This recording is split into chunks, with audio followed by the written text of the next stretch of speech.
Car feeling, ಇದು ಲಾಕು unlock.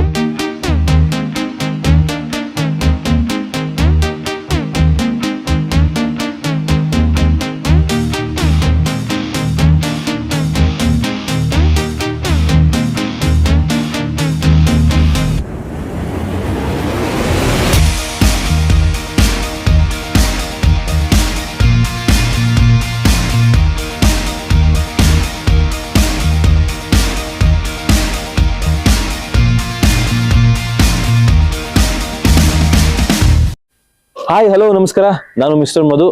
ನಿಮಗೆ ಗೊತ್ತಿರಬಹುದು ಏನು ವೇಣು ಮೋಟರ್ಸ್ ನ ಗಾಡಿ ನಾನು ಮುಂದೆ ನಿಂತಿದ್ದೀನಿ. ಈ ವೇಣು ಮೋಟರ್ಸ್ ಅವರು ಫಸ್ಟ್ ಕರ್ನಾಟಕಕ್ಕೆ ಕಡಿಮೆ ಪ್ರೈಸ್ ಅಲ್ಲಿ ಗಾಡಿನ ಲಾಂಚ್ ಮಾಡಿದ್ರು. ಸೊ ಅದಾದ್ಮೇಲೆ ಬೇರೆ ಕಂಪ್ನಿಗಳೆಲ್ಲ ಬಂದವು. ಬಟ್ ಈಗ ಅದೇ ರೀತಿ ಇನ್ನೊಂದು ಅದ್ರ ಏನು ಕಡಿಮೆ ಪ್ರೈಸ್ ಲಾಂಚ್ ಮಾಡಿದ್ರು ಅದಕ್ಕಿಂತ ಕಡಿಮೆ 50,000 ರೂಪಾಯಿ ಫಸ್ಟ್ ಲಾಂಚ್ ಮಾಡಿದ್ರಲ್ಲ, ಸೊ ಅದಕ್ಕಿಂತ ಕಡಿಮೆ ಪ್ರೈಸ್ಗೆ ಈ ಗಾಡಿನ ಲಾಂಚ್ ಮಾಡ್ತಾ ಇದ್ದಾರೆ. ಸೊ ಆ ಪ್ರೈಸ್ ಕೇಳಿದ್ರೆ ನಿಮ್ಗೆ ಶಾಕ್ ಆಗ್ತಾರೆ, ಯಾಕಂದ್ರೆ ಅಷ್ಟು ಲೀಸ್ಟ್ ಪ್ರೈಸ್. ಸೊ ಈ ಗಾಡಿಯ ಪ್ರೈಸ್ ಎಷ್ಟು, ಮತ್ತೆ ಇದರಲ್ಲಿ ಏನೆಲ್ಲ ಇದೆ, ಎಷ್ಟು ಕಿಲೋಮೀಟರ್ ರೇಂಜ್ ಬರುತ್ತೆ, ಮತ್ತೆ ಈ ಗಾಡಿನಲ್ಲಿ ಏನೆಲ್ಲ ಫೀಚರ್ಸ್ ಇದೆ, ಮತ್ತೆ ಈ ಗಾಡಿ ಯಾರಿಗೆಲ್ಲ ಯೂಸ್ ಆಗುತ್ತೆ, ಪ್ರತಿಯೊಂದು ಇಷ್ಟು ಕಡಿಮೆ ಪ್ರೈಸ್ ಗಾಡಿಯಲ್ಲಿ ನಿಮ್ಗೆ ಇನ್ನೊಂದು ಏನಪ್ಪಾ ಅಂದ್ರೆ ಒಳ್ಳೆ ಫೀಚರ್ಸ್. ಸೊ ಕೀಲೆಸ್ ಎಂಟ್ರಿ ಅಂದ್ರೆ ವಿತೌಟ್ ಕೀನು ಓಡಿಸಬಹುದು, ಅದ್ರ ಜೊತೆಗೆ ವಿತ್ ಕೀನು ಓಡಿಸಬಹುದು. ಅದ್ರ ಜೊತೆಗೆ ಆಂಟಿ ಥೆಫ್ಟ್ ಅಲಾರಾಮ್ ಇದೆ. ಅಂದ್ರೆ ಯಾರಾದ್ರೂ ಗಾಡಿನ ನೀವು ಲಾಕ್ ಮಾಡಿರೋ ಗಾಡಿನ ಇಟ್ಟಿದ್ರೆ, ಸೊ ಯಾರಾದ್ರೂ ಗಾಡಿ ಮುಟ್ಟಿದ್ರೆ ನಿಮ್ಗೆ ಸೆನ್ಸರ್ ಬರುತ್ತೆ. ನೋಡಿ ಚೆಕ್ ಮಾಡೋಣ. ಇವಾಗ ಗಾಡಿನ ಲಾಕ್ ಮಾಡಿದೀನಿ. ಸೊ ಇವಾಗ ನಾವು ಗಾಡಿನ ತಳ್ಳಕ್ ಟ್ರೈ ಮಾಡೋಣ. ನೋಡಿ ತಳ್ಳಕ್ ಆಗ್ತಾ ಇಲ್ಲ.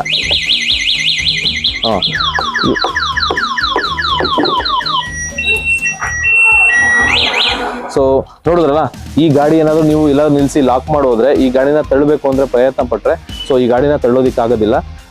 ಈ ಗಾಡಿನಲ್ಲಿ ಒಂದು ಸೆನ್ಸಾರ್ ಸೌಂಡು ಬರುತ್ತೆ, ಅದ್ರ ಜೊತೆಗೆ ಈ ಹಿಂದಗಡೆ ವೀಲ್ ಜಾಮ್ ಆಗುತ್ತೆ, ಲಾಕ್ ಆಗುತ್ತೆ. ಈ ಗಾಡಿನ ಮುಂದೆ ಮೂವ್ ಆಗಲ್ಲ, ಆ ರೀತಿ ಆಗುತ್ತೆ. ಸೊ ಅಂತ ಒಂದು ಒಳ್ಳೆ ಫ್ಯೂಚರ್ ಇದೆ ಅಂತ ಹೇಳ್ಬೋದು. ಯಾಕೆಂದ್ರೆ ಇಂಥ ಒಂದು ಕಡಿಮೆ ಪ್ರೈಸ್ ಗಾಡಿನಲ್ಲಿ ಇಷ್ಟೆಲ್ಲ ಫೀಚರ್ಸ್ ಇದೆ ಅಂದ್ರೆ ಸೊ ನಂಬಲಿಕ್ಕೆ ಅಸಾಧ್ಯ. ಹಾಗಾದ್ರೆ ಬನ್ನಿ, ಇದರ ಪ್ರೈಸ್ ಎಷ್ಟು, ಇದು ಎಷ್ಟು ರೇಂಜ್ ಬರುತ್ತೆ, ಸೊ ಅದನ್ನ ತಿಳ್ಕೊಳ್ಳೋಣ. ಈಗ ನೋಡ್ತಾ ಇದ್ದಲ್ಲ, ಇದೇ ವೆಹಿಕಲ್, ಈ ಗಾಡಿಯ ಹೆಸರು ಅಂದ್ರೆ ಈ ಸ್ಕೂಟರ್ ಹೆಸರು ಸ್ಪಾಟ್ ಅಂತ. ಸೊ ಸ್ಪಾಟ್ ವೆಹಿಕಲ್, ನಾನು ಇವಾಗ ಸ್ಪಾಟ್ ವೆಹಿಕಲ್ ಸ್ಪಾಟ್ ಅಲ್ಲೇ ನಾನು ಇವಾಗ ಇದ್ದೀನಿ. ಈಗ ನೋಡ್ತಾ ಇದ್ದಲ್ಲ, ಸೊ ವೀಲ್ ಸೈಜ್ ಬಂದು ಅಲಾಯ್ ವೀಲ್ ಸಿಗುತ್ತೆ ನಿಮ್ಗೆ. ಮುಂದಗಡೆ ಟೆಲಿಸ್ಕೋಪಿಕ್ ಸಸ್ಪೆನ್ಷನ್, ನೀವೇನ್ ನೋಡ್ತಾ ಇದ್ರೋ ಇದು ಟೆಲಿಸ್ಕೋಪಿಕ್ ಸಸ್ಪೆನ್ಷನ್. ಮತ್ತೆ ಫ್ರಂಟ್ ವ್ಯೂ ನೋಡೋದಾದ್ರೆ ನಿಮಗೆ ನೋಡಿ ಎಷ್ಟು ಶಾರ್ಪಿ ಎಡ್ಜು, ಮತ್ತೆ DLR ಡೇ ಲೈಟ್ ಲ್ಯಾಂಪ್, ಮತ್ತೆ ಅದ್ರ ಜೊತೆಗೆ ಫ್ರಂಟ್ ಲುಕ್ ವೈಸ್ ನೀವು ನೋಡೋದಾದ್ರೆ ತುಂಬಾ ಅಟ್ರಾಕ್ಟಿವ್ ಲುಕ್ ಇದೆ. ಅಂದ್ರೆ ಶಾರ್ಪಿ ಎಡ್ಜಸ್. ಸೊ ನಿಮ್ಗೆ ಫ್ರಂಟ್ ಟೆಲಿಸ್ಕೋಪಿಕ್ ಸಸ್ಪೆನ್ಷನ್ ಅವಾಗಲೇ ಹೇಳ್ದಂಗೆ. ಸೊ ಅದ್ರ ಜೊತೆಗೆ ನಿಮ್ಗೆ ಫ್ರಂಟ್ ಅಲ್ಲಿ ಡಿಸ್ಕ್ ಬ್ರೇಕ್ ಅವೈಲೇಬಲ್ ಇದೆ. ಸೊ ಇಲ್ಲಿ ನೋಡ್ತಾ ಇಲ್ಲ, ಇದು disc brake, BLDC hub motor. Back side drum brake ಇದೆ, ಯಾವುದೇ ರೀತಿ ಡಿಸ್ಕ್ ಬ್ರೇಕ್ ಇದೆ. ಅದ್ರ ಜೊತೆಗೆ ಕಾಯಿಲ್ ಸಸ್ಪೆನ್ಷನ್. ನಿಮ್ಗೆ ಇಲ್ಲಿ ಸ್ಪಾಟ್ ಅನ್ನೋದು ಇಲ್ಲಿ ಗಾಡಿ ಹೆಸರು ಇಲ್ಲಿ ಸ್ಟಿಕರಿಂಗ್ ಇದೆ. ಸೊ ಬ್ಯಾಕ್ಸ್ ಲುಕ್ ವೈಸ್ ನೀವು ನೋಡ್ತಾ ಇದ್ರೆ ಈ ತರ ಕಾಣುತ್ತೆ. Indicators, left indicators, side indicators. So ನಿಮ್ಗೆ ಇದೇ ನೋಡ್ಬೋದು. ನಿಮ್ಗೆ ಈಗ ಗಾಡಿ ಫ್ರಂಟ್ ವ್ಯೂ ಬಂದಾಗ ಇಲ್ಲಿ ನೀವು ನೋಡ್ತಾ ಇದ್ರಲ್ಲ, ಇಲ್ಲಿ ಏನಾದ್ರು ಗಾಡಿನಲ್ಲಿ ಏನಾದ್ರು ಇಟ್ಕೊಳ್ಳುವಂಥದ್ದು, ಎಸ್ಪೆಷಲಿ ಏನಾದ್ರು ವ್ಯಾಲೆಟ್ ಇಟ್ಕೋಬಹುದು, ಮತ್ತೆ ಮೊಬೈಲ್ಸ್ ಇಟ್ಕೋಬಹುದು. ಸೊ ಎರಡೂ ಸೈಡು ನಿಮ್ಗೆ ಸ್ಪೇಸ್ ಇದೆ. ಸೊ ಅದ್ರ ಜೊತೆಗೆ charging port, USB charging port, ಇಲ್ಲಿ ಮೊಬೈಲ್ ಇಟ್ಕೊಂಡು ಚಾರ್ಜ್ ಮಾಡ್ಕೋಬಹುದು. ಚಾರ್ಜಿಂಗ್ ಪೋರ್ಟ್ ಸಿಗುತ್ತೆ ನಿಮ್ಗೆ. ಇಲ್ಲಿ ಡಿಸ್ಪ್ಲೇಗೆ ಬಂದ್ರೆ ಡಿಜಿಟಲ್ ಡಿಸ್ಪ್ಲೇ. ಸೊ ನಿಮ್ಗೆ ಇದರಲ್ಲಿ ಏನಪ್ಪಾ ಅಂತಂದ್ರೆ ಮೇಯ್ನು ಏನಾದ್ರು ಪ್ರಾಬ್ಲಮ್ ಅಂದ್ರೆ ಗಾಡಿ, ಸೊ ಈ ತರ ಏನ್ ಇಂಡಿಕೇಶನ್ಸ್ ಇರ್ತೀಯೋ ರೆಡ್, ಅದು ಇಂಡಿಕೇಶನ್ಸ್ ಅಲ್ಲಿ ಏನಾದ್ರು ಒಂದು ತೋರಿಸ್ತಾ ಇದೆ ಅಂದ್ರೆ ನಿಮ್ಗೆ ಗಾಡಿ ಪ್ರಾಬ್ಲಮ್ ಇದೆ ಅಂತ. ಈಗ ಪಾರ್ಕಿಂಗ್ ಮೋಡಲ್ ಇದೆ ಈ ಗಾಡಿ. ಸೊ ಇಲ್ಲಿ ಲೆಫ್ಟ್ ಹಾರ್ನ್ ಇದೆ, ಸ್ಟಾರ್ಟ್ ಬಟನ್ ಇದೆ, ಲೆಫ್ಟ್ ಇಂಡಿಕೇಟರ್, ರೈಟ್ ಇಂಡಿಕೇಟರ್ಸ್. ಇಲ್ಲಿ ಬಂದ್ರೆ ಮೋಡ್ಸ್ ಇದೆ, ಮೋಡಿಗೆ ಬರುತ್ತೆ. ಸೊ ಇವಾಗ ಫಸ್ಟ್ ಮೋಡ್ ಇದೆ, ನೀವು ನೋಡ್ತಾ ಇದ್ರಲ್ಲ, ಇದು ಬಂದು ನಿಮ್ಗೆ first mode. So first gear ಅಲ್ಲಿ ಇದೆ ಅಂತ ಫಸ್ಟ್ ಮೋಡು. ಇದು ಬಂದು ಸಾರಿ, ಸೊ ಸೆಕೆಂಡ್ ಮೋಡು, ಇಲ್ಲಿ ನೋಡ್ತಾ ಇರಲ್ಲ ಸಿಂಬಲ್, ಸೆಕೆಂಡ್ ಮೋಡು. ಇದು ಬಂದು ಥರ್ಡ್ ಮೋಡು. ಈ ತರ 3 ಮೋಡ್ಸ್ ಇದೆ. ಓಕೆ, ಈಗ ನೋಡ್ತಾ ಇರಲ್ಲ, ಇದೇ ಡಿಕ್ಕಿ ಸ್ಪೇಸ್. ಅಂದ್ರೆ ಡಿಕ್ಕಿನಲ್ಲಿ ಏನಪ್ಪಾ ಅಂದ್ರೆ ಒಂದು ಹೆಲ್ಮೆಟ್ ನ ಇಟ್ಕೊಂಡು ಹೋಗೋ ಜಾಗ ಇದೆ. ಅಂದ್ರೆ ಆಫ್ ಹೆಲ್ಮೆಟ್ ಇಟ್ಕೊಂಡು ಹೋಗ್ಬೋದು. ಫುಲ್ ಹೆಲ್ಮೆಟ್ ಟೈಟ್ ಆಗ ಸ್ವಲ್ಪ ಕಷ್ಟ ಆಗುತ್ತೆ. ಹಾಫ್ ಹೆಲ್ಮೆಟ್ ಇಟ್ಕೊಂಡು ಹೋಗ್ಬೋದು, ಅಥವಾ ಮುಂದೆ ಇಟ್ಕೊಂಡ್ರೆ ಫುಲ್ ಹೆಲ್ಮೆಟ್ ಇಟ್ಕೋಬಹುದು. ಮತ್ತೆ ಇದು ಚಾರ್ಜರ್, ನೀವೇನ್ ನೋಡ್ತಾ ಇದ್ದೀವಿ, ಇದು ಚಾರ್ಜರ್ ಕ್ಯಾರಿಯಬಲ್, ಎಲ್ಲಿ ಬೇಕಾದ್ರೂ ಕ್ಯಾರಿ ಮಾಡ್ಕೊಂಡು ಹೋಗ್ಬೋದು.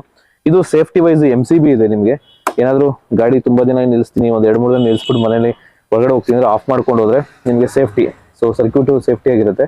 ನಾವು ಯಾವತ್ತೇ ಅದ್ರ ಜೊತೆಗೆ ಏನಾದ್ರು ನಿಮ್ಮ ಗಾಡಿ ಸರ್ಕ್ಯೂಟ್ ಅಲ್ಲಿ ಏನಾದ್ರು ವ್ಯತ್ಯಾಸ ಆಯ್ತು ಅಂತಂದ್ರೆ ಸೊ ಇಲ್ಲಿ ಆಫ್ ಆಗುತ್ತೆ, MCB ಆಟೋ ಆಫ್ ಆಗುತ್ತೆ. ಸೊ ಅವಾಗ ಏನು ಗಾಡಿ ಫೈರ್ ಆಗುವಂಥದ್ದು ಆ ಥರದ್ದು ಏನೂ ಆಗೋದಿಲ್ಲ. ಸೊ ಈ ಗಾಡಿನಲ್ಲಿ ನಿಮಗೆ ಯೂಸ್ ಮಾಡಿದಂಥ ಬ್ಯಾಟ್ರಿ ಬಂದು ನಿಮಗೆ graphene gel battery. So graphene gel battery ಬಗ್ಗೆ ನೀವು ಹೇಳೋದಾದ್ರೆ ಏನು ಬೇರೆ ಲಿಥಿಯಂ ಅಯಾನ್ ಬ್ಯಾಟ್ರಿ ಅದಕ್ಕೆಲ್ಲ ಕಂಪೇರ್ ಮಾಡಿದಾಗ ಸೊ ಇದು ಸೇಫು, ಫೈರ್ ಪ್ರೂಫು, 100% ಫೈರ್ ಆಗೋದಿಲ್ಲ ಅಂತ ಹೇಳ್ತಾರೆ. ಸೊ ಹಾಗಾಗಿ ಇದು ಯಾವುದೇ ಕಾರಣಕ್ಕೂ ಭಯ ಪಡುವಂತ ಅವಶ್ಯಕತೆ ಇಲ್ವೇ ಇಲ್ಲ. ಸೊ ಗ್ರಫೈನ್ ಜೆಲ್ ಬ್ಯಾಟ್ರಿಯಲ್ಲಿ ನಿಮಗೆ ಫೈರ್ ಪ್ರೂಫ್ ಇರೋದ್ರಿಂದ ಯಾವುದೇ ರೀತಿ ಬ್ಯಾಟ್ರಿ ಫೈರ್ ಆಗುವಂಥದ್ದು, ಬ್ಲಾಸ್ಟ್ ಆಗುವಂಥದ್ದು ಏನೂ ಆಗೋದಿಲ್ಲ. ಎಸ್ಪೆಷಲಿ ಏನಾದರೂ ಬ್ಯಾಟ್ರಿ ಡ್ಯಾಮೇಜ್ ಆಯ್ತು ಅಂದ್ರೆ ಊದ್ಕೊಳ್ಳುತ್ತೆ, ಅಷ್ಟು ಬಿಟ್ರೆ ಯಾವುದೇ ಕಾರಣಕ್ಕೂ ಬ್ಲಾಸ್ಟ್ ಆಗಲ್ಲ. ಇಷ್ಟು ಕಡಿಮೆ ಪ್ರೈಸ್ ಗಾಡಿಯಲ್ಲಿ ನಿಮಗೆ ಇನ್ನೊಂದು ಏನಪ್ಪಾ ಅಂದ್ರೆ ಒಳ್ಳೆ ಫೀಚರ್ಸ್. ಸೊ ಕೀಲೆಸ್ ಎಂಟ್ರಿ ಅಂದ್ರೆ ವಿತೌಟ್ ಕೀನು ಓಡಿಸ್ಬೋದು, ಅದ್ರ ಜೊತೆಗೆ ವಿತ್ ಕೀನು ಓಡಿಸ್ಬೋದು.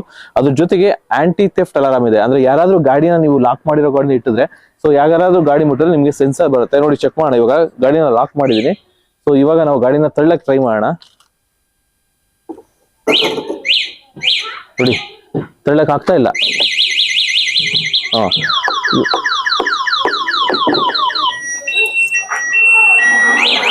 ಸೊ ನೋಡಿದ್ರಲ್ಲ, ಈ ಗಾಡಿ ಏನಾದ್ರು ನೀವು ಎಲ್ಲ ನಿಲ್ಸಿ ಲಾಕ್ ಮಾಡೋದ್ರೆ ಈ ಗಾಡಿನ ತಳ್ಳಬೇಕು ಅಂದ್ರೆ ಪ್ರಯತ್ನ ಪಟ್ರೆ ಸೊ ಈ ಗಾಡಿನ ತಳ್ಳೋದಿಕ್ ಆಗೋದಿಲ್ಲ. ಈ ಗಾಡಿನಲ್ಲಿ ಒಂದು ಸೆನ್ಸಾರ್ ಸೌಂಡು ಬರುತ್ತೆ, ಅದ್ರ ಜೊತೆಗೆ ಈ ಹಿಂದಗಡೆ ವೀಲ್ ಜಾಮ್ ಆಗುತ್ತೆ, ಲಾಕ್ ಆಗುತ್ತೆ, ಈ ಗಾಡಿನ ಮುಂದೆ ಮೂವ್ ಆಗಲ್ಲ, ಆ ರೀತಿ ಆಗುತ್ತೆ. ಸೊ ಅಂತ ಒಂದು ಒಳ್ಳೆ ಫ್ಯೂಚರ್ ಇದೆ ಅಂತ ಹೇಳ್ಬೋದು. ಯಾಕೆಂದ್ರೆ ಇಂಥ ಒಂದು ಕಡಿಮೆ ಪ್ರೈಸ್ ಗಾಡಿನಲ್ಲಿ ಇಷ್ಟೆಲ್ಲ ಫೀಚರ್ಸ್ ಇದೆ ಅಂದ್ರೆ ಸೊ ನಂಬಲಿಕ್ಕೆ ಅಸಾಧ್ಯ. ಹಾಗಾದ್ರೆ ಬನ್ನಿ ಇದರ ಪ್ರೈಸ್ ಎಷ್ಟು, ಇದು ಎಷ್ಟು ರೇಂಜ್ ಬರುತ್ತೆ ಸೊ ಅದನ್ನ ತಿಳ್ಕೊಳ್ಳೋಣ. ಓಕೆ ಸ್ನೇಹಿತರೆ, ಈಗ ನೀವು ಗಾಡಿನೇನೋ ತಗೋಬೇಕು ಅಂತ ಅಂದ್ಕೊಂಡ್ರಿ, 33,000 ರೂಪಾಯಿ ಅಂದ್ರೆ ಕ್ಯಾಶ್ ಕೊಟ್ಟೆ ತಗೋಬಹುದು. Actually mobile price, actually mobile 33,000 ಅಲ್ಲ, 50,000 ರೂಪಾಯಿ ಕೊಟ್ಟು ಮೊಬೈಲ್ ತಗೊಳ್ಳೋದಿದ್ರೆ, ಇಲ್ಲ ಮಿನಿಮಮ್ ಅಂದ್ರೂ 10,000, 15,000, 20,000 ರೂಪಾಯಿ ಕೊಟ್ಟು ಆಬ್ವಿಯಸ್ಲಿ ಮೊಬೈಲ್ ತಗೋತಾರೆ. ಸೊ 20,000 ರೂಪಾಯಿ ಕೊಟ್ಟು ಏನ್ ಮೊಬೈಲ್ ತಗೋತಿರೋ ಅದಕ್ಕಿಂತ 10,000 ರೂಪಾಯಿ ಜಾಸ್ತಿ ಕೊಟ್ರೆ ಅಂದ್ರೆ 33,000 ರೂಪಾಯಿ ಕೊಟ್ರೆ ನಿಮ್ಗೆ ಗಾಡಿನೇ ಬಂದ್ಬಿಡುತ್ತೆ. ಮೊಬೈಲ್ ತರಕ್ ಈ ಗಾಡಿನಲ್ಲೇ ಹೋಗ್ಬೋದು, ಅಂತ ಒಂದು ಗಾಡಿ ಸಿಗುತ್ತೆ. ಅದ್ರ ಜೊತೆಗೆ ನಿಮ್ಗೆ 33,000 ಕೊಡಕ್ಕಾಗಲ್ಲ, ನಾನು ತುಂಬಾ ಫೈನಾನ್ಷಿಯಲಿ ಕಷ್ಟ ಇದೆ ಅಂತ ಅನ್ಸಿದ್ರೆ ನಿಮ್ಗೆ EMI ಮುಖಾಂತರ ಹೋಗ್ಬೋದು. ಅಂದ್ರೆ ಬಜಾಜ್ ಫೈನಾನ್ಸ್ ಇದೆ, ಅದ್ರ ಜೊತೆ ಕ್ರೆಡಿಟ್ ಕಾರ್ಡ್ ಇದ್ರೆ ಕ್ರೆಡಿಟ್ ಕಾರ್ಡ್ ಮುಖಾಂತರ ಹೋಗ್ಬೋದು.